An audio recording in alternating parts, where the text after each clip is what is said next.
Hey there, long summer no see, weebs and casuals alike. We are Baka and Company, and if you got this far, you know we're here to review all of your favorite animes and movies, new and old, weird and awesome.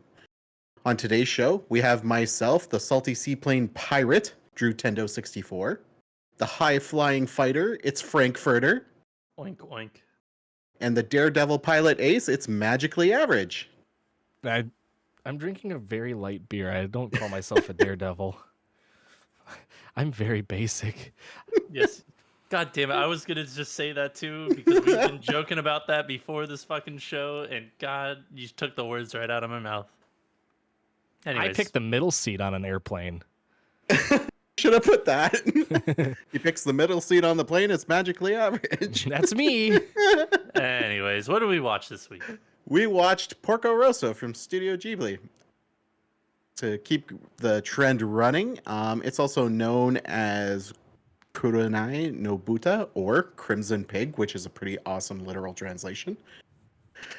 Fun fact, the first English dub version was made for Japan Airlines and included as part of a box set for a two DVD release in 2002. The film was later redubbed by Walt Disney, as they do, and distributed in the United States around 2005, and then reissued as a full Blu-ray DVD, blah, blah, blah. One thing I want to touch on really early is, again, the English cast being wild as all heck this time. Because we have, as, where is he? Porco Rosso is voiced by Michael Keaton. Batman. Batman, literally Batman. We also have... And Beetlejuice. Yep, yeah. And Carrie... I can never pronounce his name, but it's like Carrie Elwes? Oh, yeah, Carrie Elwes. Yeah, he was in he's Princess Curtis. Bride. Yep, Princess Bride and Robin Hood Men in Tights, one of my favorites. Yep, yeah, love Men in Tights. And then we also have, it's not credited here, but I had to do some digging to find it, but the Mama Arta gang boss, the guy with the classic Ghibli beard, is voiced by Brad Garrett from Everybody Loves Raymond. And Oh, It's on the Wikipedia. it's on the wiki, but it's he's- not on my anime list. he's the one with the big Oh. teeth, right? They just has like Yeah. the really cartoony, like 1930s big teeth. He's the brother in Everybody Loves Raymond. No, I know who the fucking person is in real life, Frank. I'm talking about you're talking in the about the movie. goddamn. What do you think I was talking about? The real life dude? Oh, he's the big guy with the 3 teeth.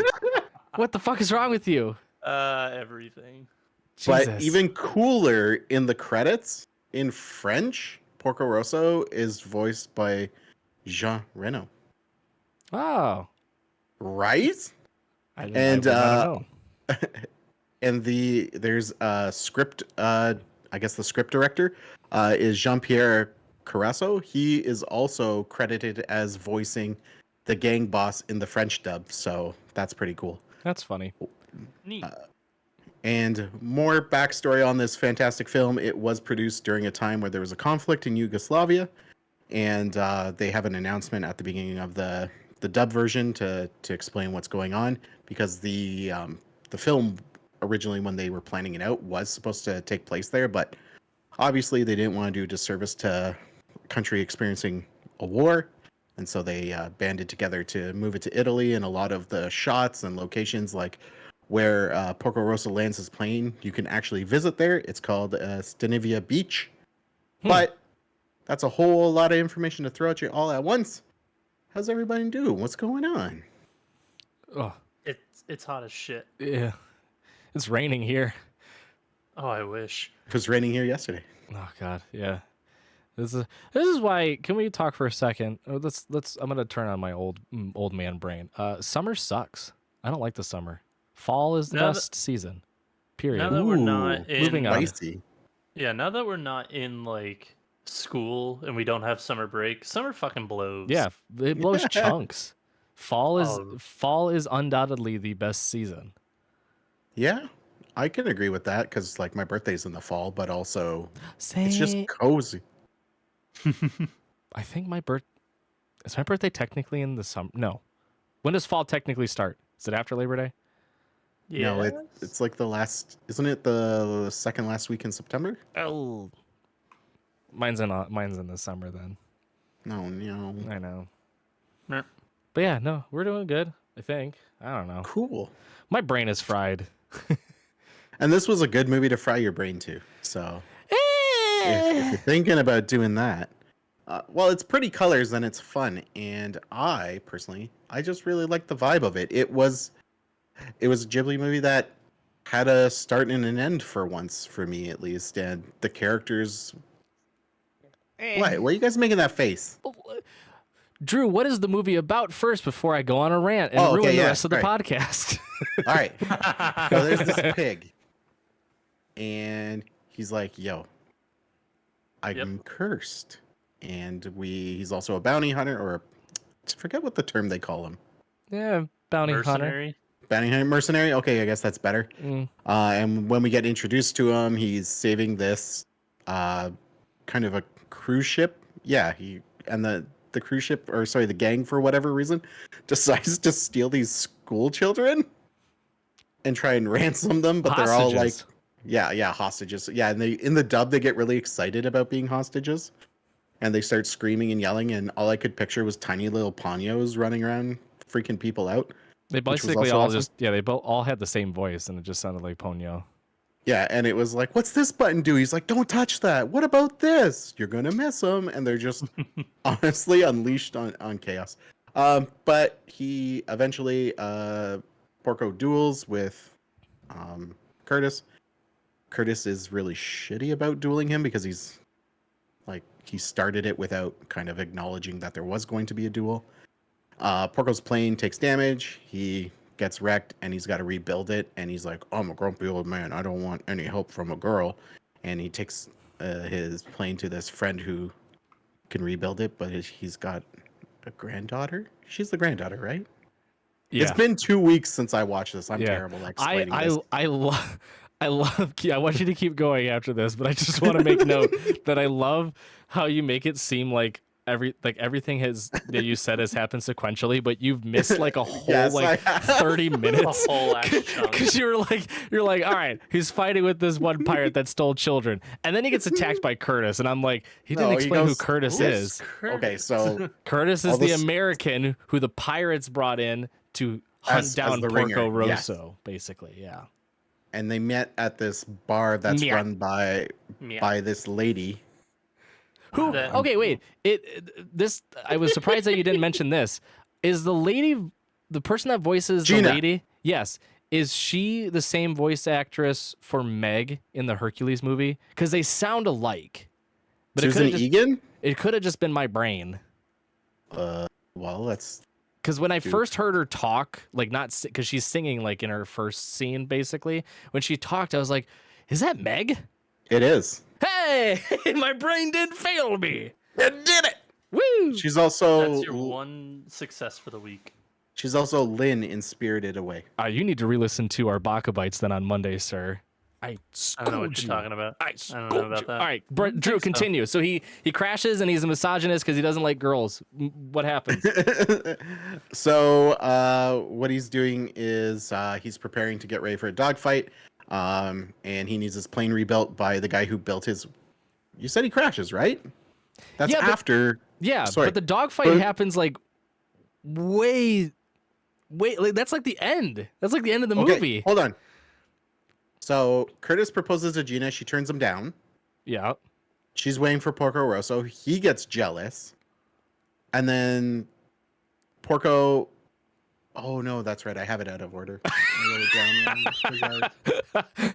Don't watch this movie on substances, people. Things happen and then they fight. Basically, the pirates find his hideout and they all capture him. And then Curtis is there. And then they're like... Curtis proposes to the granddaughter of the mechanic who tags along with him because she's like, you don't know how this new plane flies. I'm going to be there with you. And I got a fat ass. She said that like 5 times. She does. Talking about her ass. And I'm like, isn't she like 16? This is really weird. I don't like this. Did you guys all watch the dub then? Yeah, I watched. Yeah. Okay, good. Because I was curious. She just... She points it out like 3 times. And then Porco even goes... You'll have to make sure your butt can fit in there. And she goes, she's like, don't worry, it will. And then she like pokes it. Yeah, it's like wiggle. what? In. Yeah. And so Curtis is there and he sees her for the first time and is like, marry me. You're underage, but it's okay because I'm a Southern American that's probably illegal in my state. And she's like, no, ew. Ding, ding, ding. Yeah, basically. And then the pirates are like, well, we got to settle this somehow. And then she makes a speech about honor. And then the pirates are, because they're all fucking dumb, they're like, yeah, honor. Do a dog fight. What do you want? Do a barrel roll. Do a barrel roll. Yeah. Do a flip. And the best part, too, is the pirates are like, we're all in debt. Can you help pay our debt? And they're like, he's like, okay. And then Curtis is like, but I want her. And he's like, okay. And so the fight happens and it's boring as shit. They fight in the air and then they like run out of gas basically. So then they just have like a boxing match in the water where there's all this flashback bullshit happening. And then Gina shows up and then he gets like anime strength at the last second, wins. And then Curtis kind of like gets up and is like, I guess I'm defeated. Bye now. And then the movie ends. The movie's over. Yay! That's so two things I want to borrow from that is the when the pirates set up to do their whole big fight and ambush Porco, they all start signaling each other like who's paying for gas, and they're like, no, you're supposed to pay for it yourself. And then someone's like, but what about and the other one's like, who's gonna pay for repairs? That comes out of your winnings, and the one guy says, we're experiencing engine trouble. We'll have to fall back because that guy they want to always says that. And then the other guys are like, yeah, us too. So that's the movie. So let me guess, you did not enjoy this movie whatsoever. I liked it if I was able to turn my brain off, but I couldn't turn my brain off, so I just nitpicked it to all hell. So you pulled a me. But it was more than just a you. Okay, well, I guess you guys go into your thoughts because I'm just going to ramble. I am. There's so many parts that I want to talk about because it's just frustrating. So you kind of hit the nail on the head for me. This is a movie that I turn my brain off and I just enjoy it. It's like, it's not necessarily pretty colors all the time, but just like I can turn my brain on, immerse myself, and just kind of feel like I'm flying with Porco and just doing in these dogfights. And it's just a lot of fun. And like, if you just turn off in your brain and like listen to the goofiness that are the fucking lines that all these characters say, it's funny. There's definitely hasn't aged well. I mean, it was made in 1992. Like, there are parts of it that have not aged well at all. Like the 17-year-old talking about her ass all the time. But like, there are other things about it that are just fun. Like, all the dogfights are fun. All the pirates are fun. The schoolgirls at the very beginning who were just fucking making a mess of this pirate's fucking ship is just all fun. Like, it's just a very fun movie if you turn your brain off, which luckily for me, 90% of the time already off. So I thoroughly enjoyed it. It's not one of my favorite Ghibli movies, but Ghibli, but it's like in the top 7, top 5, top 7. For sure. Okay. Drew, I think you have to go because the lad wants to just go. I saw him getting ready. Yeah, he's chugging beer over there like, God, get me through this. So yeah, I turned my brain off. I had one beer. Help. 2 beers. All right. 3 beers $1. I was interested in this movie just because, like, as someone who loves and adores everything mecha, seeing how detailed and interesting the planes were really grabbed me when I first saw the trailer years upon years ago. And I thought that was going to be the premise of the movie, was like planes, the movie, but no, Disney does that like 10 years later. I like well, by the way. Oh yeah, whoa, that movie's rough. But the dog fighting again is lackluster. It's more about Porco and who he is, but there are some gems. There are some parts that are fun, and the problem with this movie is that they're few and far between. The little girls being chaos, awesome. Porco being a grump, and then having that scene where his face turns back to normal because he realizes like he's alone, he's by himself, he's calm, kind of just chilling. that was really a nice bridge to explain like where he's at. But then the movie just goes off the rails and is like, all right, well, I guess you guys need to have a boxing match in the water. It's fun. It's like if you're marathoning all of these movies and you need one to last you to the next hour and a half when your pizza gets here, by all means, put on Porco Rosso. But I'm very much in the same. It's a top 10 movie for me. It's not a high top 10. It's probably like a 7 or 8 for me. And I always enjoy what Miyazaki does with these films, where he picks something to focus on and gets you like really, really into it. And for like Spirited Away, I found that was the guy doing the furnace. I found that scene is magnificent. I love it. It's beautiful. It's fun. But I found for Porco Rosso, it was the rebuilding and tuning of his engine. Like all of the sounds hit. Like it actually sounds like metal on metal. You hear cranking of ratchets, wrenches, whatever. And that was very therapeutic. But again, this movie falls short in many places. And I just, again, it's a good movie to watch. It's not their best outing. Yeah. So now here comes Grumposaurus Rex to ruin. Go for it. Here's our nitpicker of the episode. We gotta enunciate hard there. Yeah. N-I-T. It's okay. Pick. Side note, it is not as bad as if you've ever been to Disney World in Florida. There's a Mickey and Minnie's Runaway Railway. Goofy definitely rides the line. So just look up videos. That part's fun. Anyway, no, I agree with everything you guys have been saying. The one point that I would disagree with, that I think you sort of both were in disagreement as well, though. Frank, you said that the dogfights were fun. Bro, there was like 2. Exactly, and those 2 were fun. They lasted like 5 minutes total. No, the last one lasted. No, the boxing match lasted the longest. While you rant, I will actually time it. Oh my god.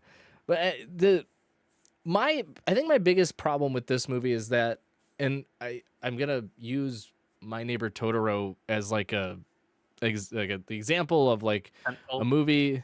Yeah, basically, it's the antithesis to what this movie was in my mind. Because like Porco Rosso, it brings out all these interesting elements at the beginning, where it's like he's a pig and like literally everyone else is normal, and you're like, whoa, what the, okay. And then you slowly find out, oh, he's cursed. You're like, okay, cool, mystery there. And then you're like, oh, he's this sweet pilot, but he's like a mercenary. So why is he hunting down? Like, where did he learn this? And you're like, oh, he was excommunicated from the Italian military. That's kind of cool. We're gonna maybe dive into that. And then there's like the love between him and Gina, and like there's a lot of cool things, and it progressed well enough to where things started to unravel.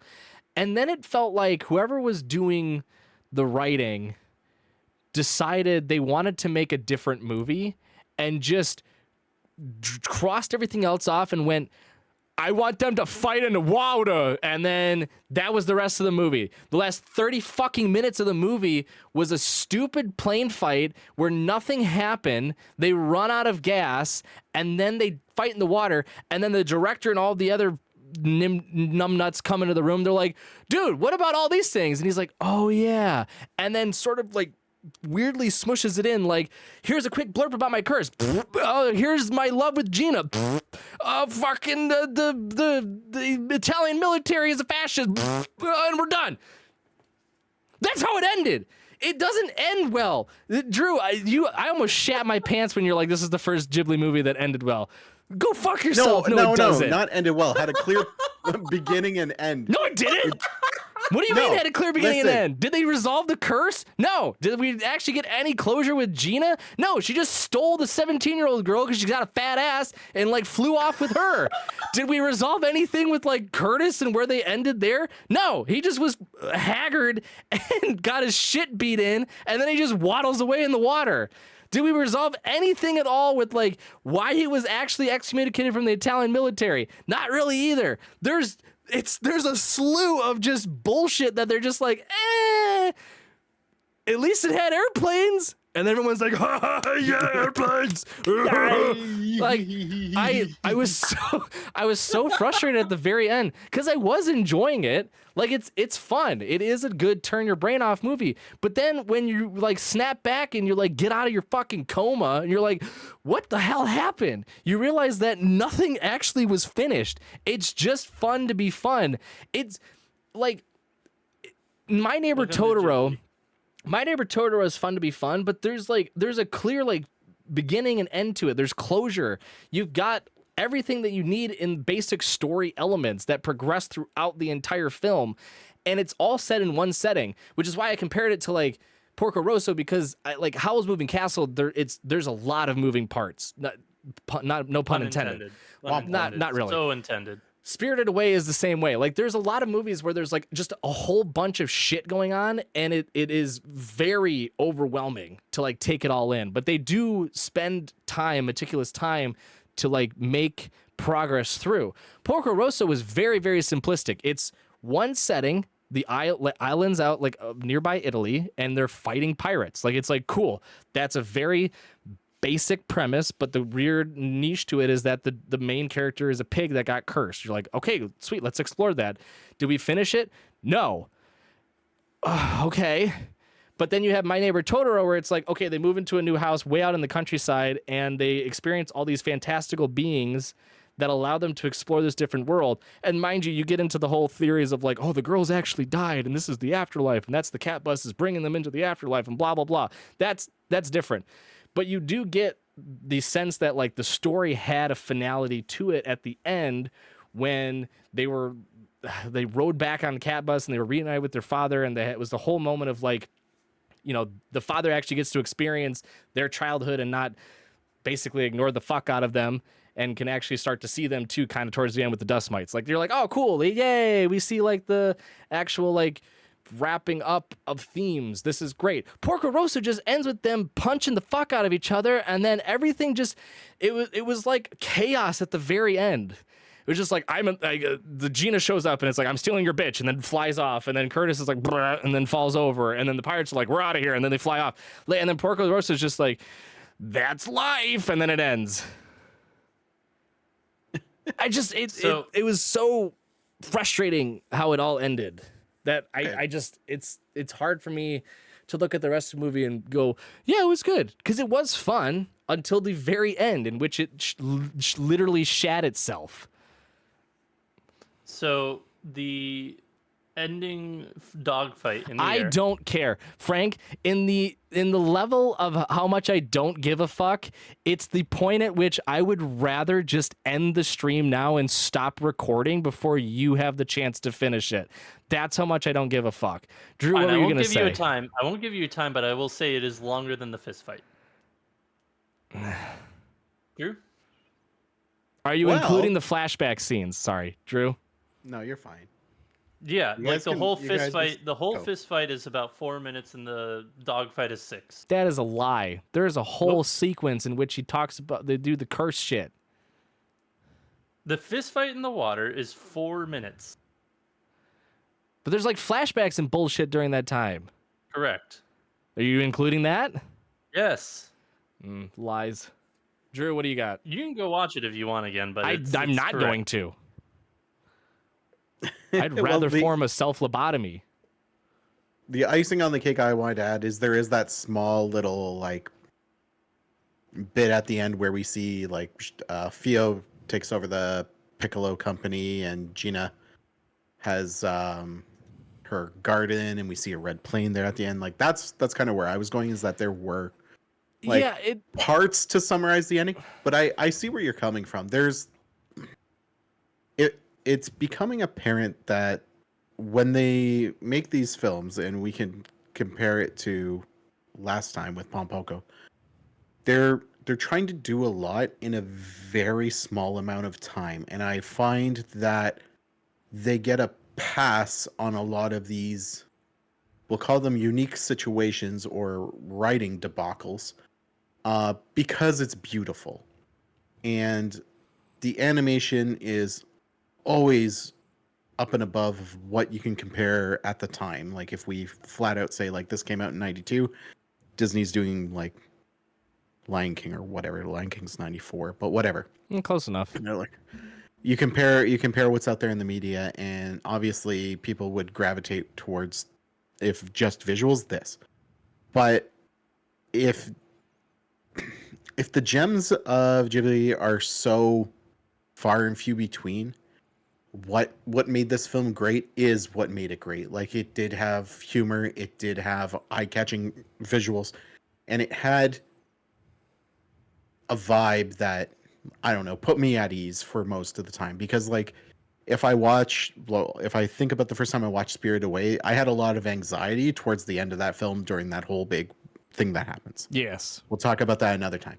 But this film, I never felt that there was anything at risk, and I didn't feel that the reward paid off for any of that risk. Because like in filmmaking and script writing, you know, like there's 3 acts, you have to have a climax, you have to have someone learn something, someone change how they have a preconceived notion about something, or, as Magicallyaverage so nicely put it, resolution to the issue. You want to look at a film that does that perfectly, and I don't care if you at me, Empire Strikes Back.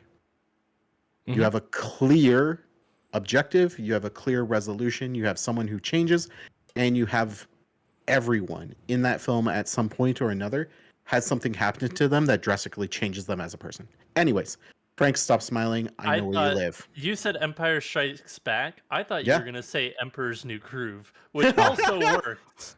Okay. Also Yeah, I mean, really yeah, works it does. very well. Yeah. Boom, baby. Also one of my other favorite Disney movies, that and Lilo and Stitch. Let's go. You threw off my groove, man. But again, if we get into the deeper things, I would love to have a connection to the writer of this film and say like what was going through your mind. Let us pick your brain. Let us ask those questions. No. Oh. And just purely ask like what was the overall plan? Did something change? Because like the details. Miyazaki wrote this as well as directed it. Like this is he just did another, both. Okay. This is just another problem with Miyazaki's works, like a fundamental problem in which he storyboard shit. He just starts it without a script, and it just kind of goes. And they don't touch upon things that like they introduce in the first act, and then they just fucking forget it. So like, it's just one of those things that there is a pitfall to his writing in which they will introduce something intriguing and they'll just never touch upon it again. Like I know that they kind of touched upon him being like running away from the Italian military, and then when he's in town getting his plane fixed, they chase him out of town, but you never know like the full reasoning behind that and other things and why he's a pig and et cetera, et cetera. Like it's just one of his pitfalls. If he is directing and writing, just know that the story is, while it may be, you know, it has an ending, quote unquote, it's not going to be super fluid. There's going to be parts of it that aren't going to be answered. And you just have to know that going into his type of movies. So that's the advantage for us, right? Like we can talk about it, we can know that. But like if I think back to when I was in college and I watched this for the first time, I didn't know that was his motive. I didn't know that was how he did things. So very naively, this was, and again, was one of my top 3 for the longest time for Ghibli, and it's fallen out of that now that like we go over them with a fine-tooth comb and inspect them, because I was also reading somewhere that like it wasn't just Ghibli that worked on it. There was like, it was a multi-studio. Someone else had helped them. So I'll try and find that while you guys debate.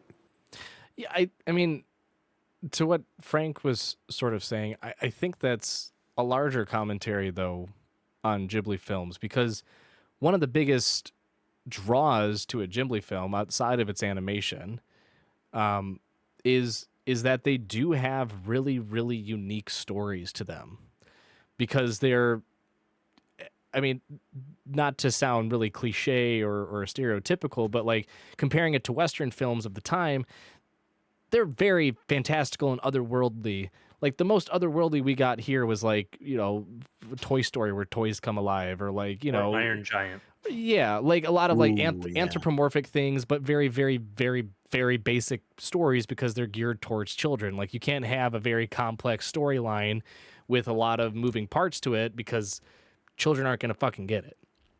Whereas Ghibli films are sort of kind of geared more towards not only children, but older children and adults, because they do have a more like serious tone to some of them and a lot deeper messages in most of the films, which is I think where a lot of my frustration comes from with these, because you want to see the story progress in a way that is fluid and has all of the traditional styles to it. But because of the way that Miyazaki writes it and directs it, it's a lot of cool things being thrown out, and it just keeps building and building, and there's never the downturn to like, okay, now we're wrapping it up. It's always up, up, up, up, up, and then just a drop off at the end. Like Porco Rosso is really, really good. If you watch everything up until effectively like right after their planes run out of gas and pretend like it ends there, I mean, it's good. And then you get to the stupid bullshit of boxing, and then they're like, oh yeah, we got to pull back the curse stuff, and oh yeah, we got to include Gina again. And then the ending is told from the perspective of the girl's name is Theo, right? The fat ass girl. F-I-O. Yeah, Theo. The ending is like a monologue from her talking about like, here's where everyone is at now in life. I went off to do stuff with Gina, and Gina's doing this stuff, and Porco's there, and yada yada yada. And that just seems really lazy, and it's frustrating because everything up until that point had been told in a very, very, very good way. Like it was coming out naturally. It felt like nothing was really forced, and then everything is just kind of thrust and shoved down your throat at the very end, and then they just wipe their hands and go, all right, we're done. It's just, I think that's my biggest gripe. Porco is a lot of different issues with it, not just the story.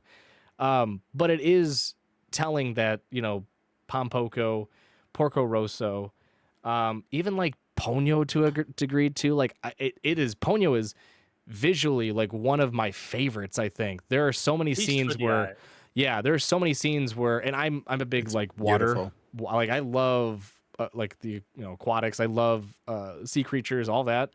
I like water. Yeah, I do. Water is very pretty when it's shown in animation. I am always very impressed on how water is portrayed, because sometimes it's always moving, always flowing. Some people show it as always being really aggressive, very calm. Like it's really cool how it's portrayed. I love it. Especially when it's the ocean and things too. And that movie goes to show you too, like it's the example of one where it is gorgeous to look at. It's got a lot of fun things, a lot of interesting elements at the very beginning, and then it builds and builds and builds and just sort of peters off and then drops off immediately at the very end.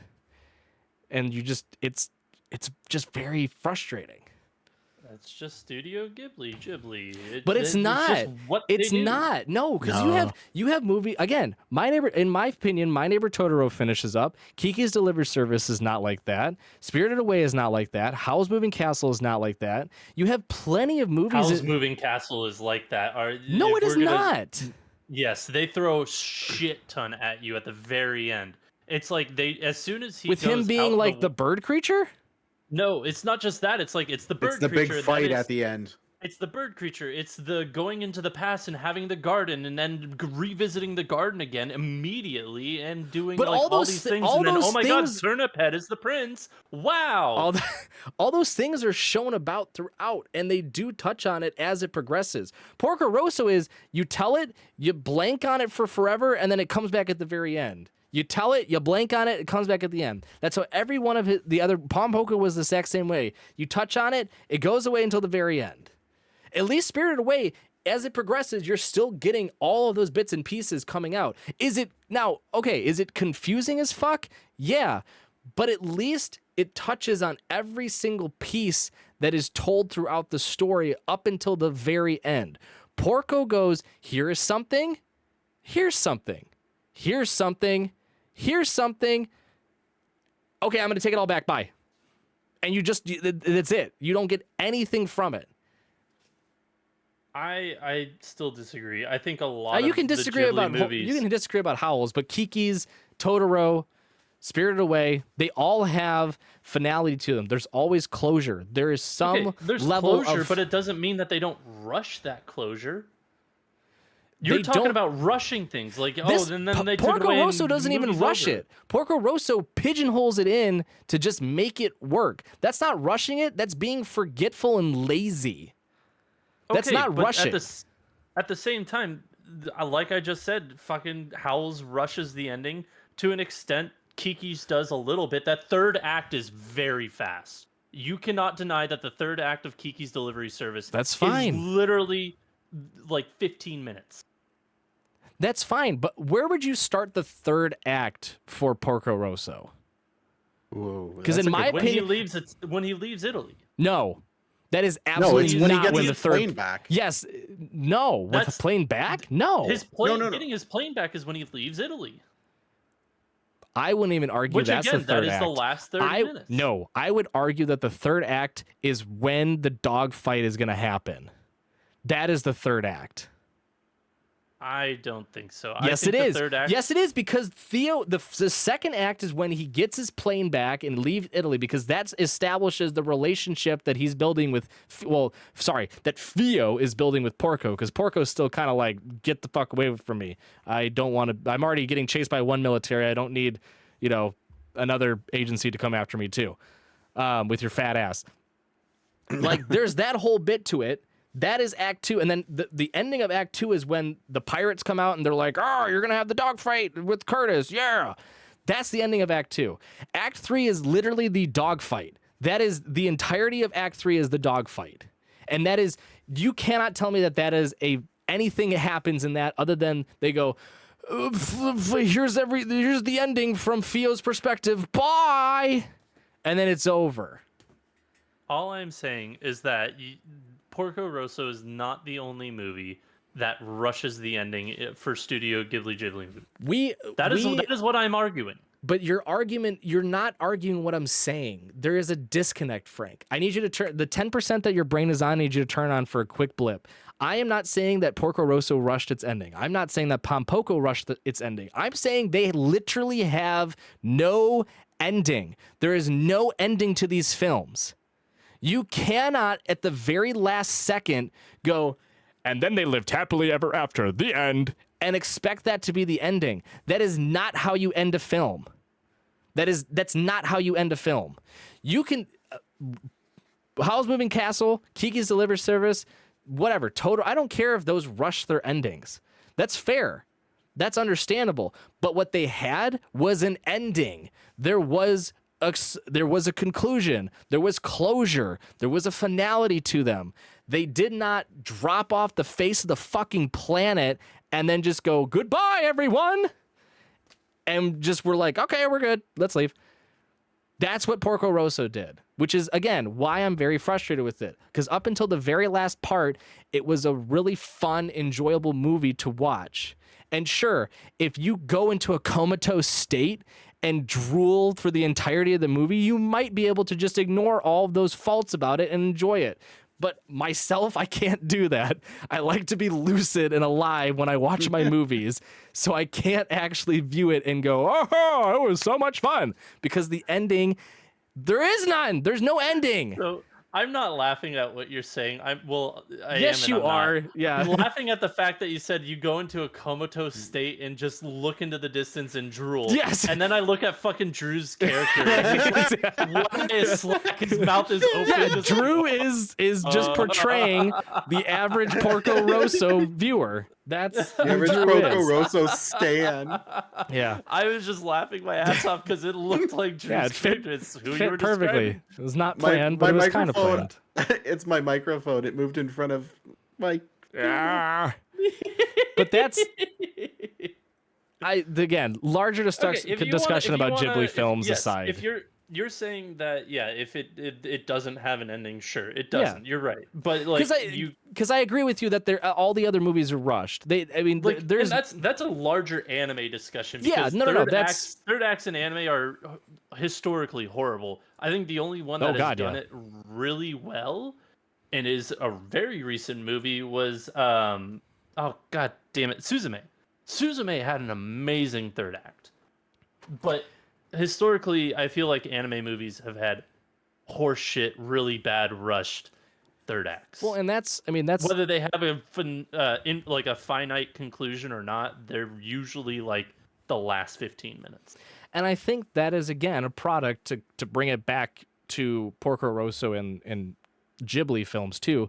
That is a product of having such an intertwining deep story that it's hard to build this very like you're building like a giant robot that has all moving parts, that's everything's doing something, and you're building it up and up and up, and then when you finally get time to turn it on, you're like, shit, we fucking forgot to do step one. We got to take it all apart. Like, that's the problem with a lot of anime films, is that they do try to do so much to be like, to stand out and be unique. Because like I thought that Inuo, right? Inuo is the movie. Yep. I thought Inuo was a great example of something that it's very simplistic, right? It is Edo period. Edo might be earlier than that. Feudal times Japan, on basically musicians that are portrayed in today's society, and I'm talking about the 21st century, as like rock stars. Like they become like a metal band in Japan in the feudal times, which is hilarious. So funny. It's like so they funny. play their instruments as if they're on amplifiers. Like it is so good how they tell the story, and I love that. And that has again, it's super simplistic, but there's a lot of interesting elements that make it unique. It is very like intriguing, and it has a great progression, a great 3-act part. It tells its story fantastically. It looks really pretty. The sound design is one of the best in any anime movie that I've watched. Like, it was awesome. And I bet, you look at it and you're like, well, yeah, but it's simple. And you're like, okay, cool, fine. Show me one. Like every other anime movie tries to be too much, but they don't have an ending. Suzume's Door is surprising enough that it is, something as crazy as the premise of that movie to have an actual finality to it. Like that's unique. Because in my example would be Words Bubble Up Like Soda. That's still one that I have yet to watch. I do need to watch it. Super cute, very simple, easy to watch, perfect story, has a finality to it. But then you go, okay, but it's just super simple. And it's like, yeah, it's fine. It's okay to be simple. You don't have to do all these crazy things to make a good movie. And if you do those crazy things, that's also fine. But wrap it the fuck up. Like you have to conclude it in some way. Otherwise, in my opinion, it's just going to fall short.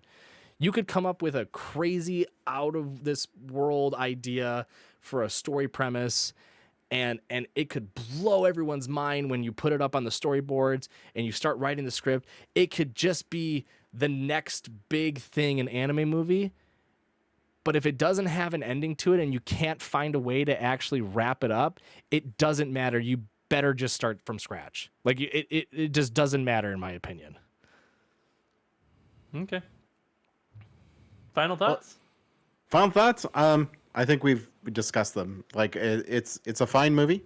It has its merits and it has its shortfalls. It's not going to be on our top list. I was just looking through like the Metacritic ratings and things like that, and it's very much the opposite of what we're saying. But I also want to possibly offer the olive branch of doing another Ghibli film and I have completing already the trifecta.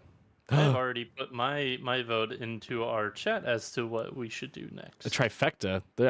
I thought we were just going to only watch Ghibli films for this season of the Baka&Co podcast. That's what I was hoping. Yeah. Well, I guess I got outvoted. Oh.